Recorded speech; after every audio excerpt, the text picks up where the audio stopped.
I just wanted to go over really quick over the patterns of habits and the psychology behind them, or at least to what I can at least testify from my experience.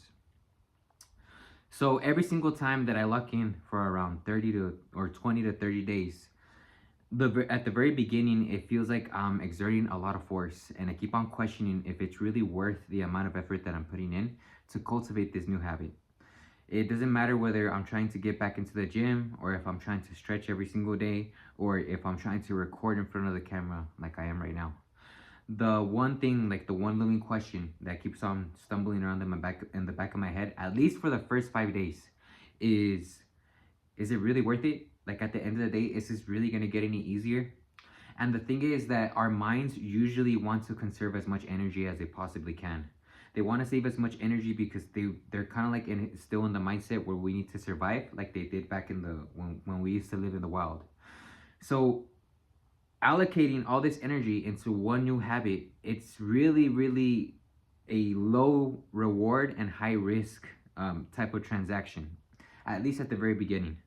But then after around the 7th day, it usually gets easier. I still hesitate to get myself to the gym. I still hesitate to actually get going and to start cultivating whatever habit I want to start cultivating. But it starts to get a little bit more frictionless.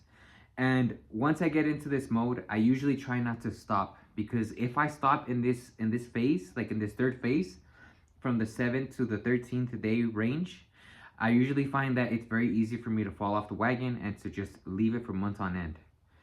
But then after the 13th day, what I see is that it's usually something that keeps on nagging at the back of my head. Sometimes I'll even try to put it off. I'll try to actively procrastinate. Like I'll actually try to find excuses. But at the end of the day, my mind will push me and it'll actually sit me down in front of the camera to get recording, or it'll get me putting on my shoes, and it'll just at least get me into motion.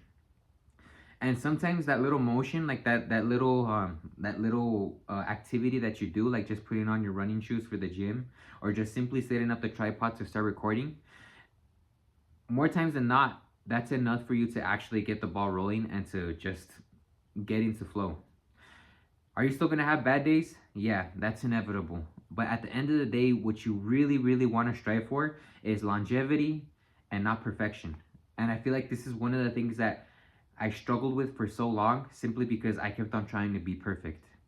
But the more you look at it in the grand scheme of things, the more you want to like actually adopt it into your lifestyle, the easier and the funnier it actually becomes at the end of the day, because you're not actually putting that pressure on yourself to perform a lot faster. Like, it's not a task that needs to get done. It's something that would be nice to get done if you got around to it, but your mind's already in that mindset where it needs to get done. Like, it kind of like pushes you, it propels you. I'm not sure if I'm explaining this correctly, but it at least pushes you to the point where, you know what, it'll be very nice if you do it, and if you don't, you're gonna be regretting it for the next day. So there's a quote, I got it from Charlie Munger. I'm not exactly sure who he got it from, but he said that missing one day is fine, but missing 2 days is the beginning of another pattern. So at least for the first 30 days, I try not to fall off the wagon. I try not to like skip for 2 days. I always try to stay consistent as I possibly can. And if for some reason I do end up falling off for 2 days, I just restart the cycle all over again. And I feel like sometimes doing this alone actually gives you a little bit of more permission, and it actually guarantees you that you're actually going to make it a part of your lifestyle, than just simply being hard on yourself, simply just trying to keep on chasing after perfection. And it's just a lot less frictionless. So don't strive for productivity, don't strive for perfection, just strive for consistency. That's my little rant for the day, and I'll see you in the next one.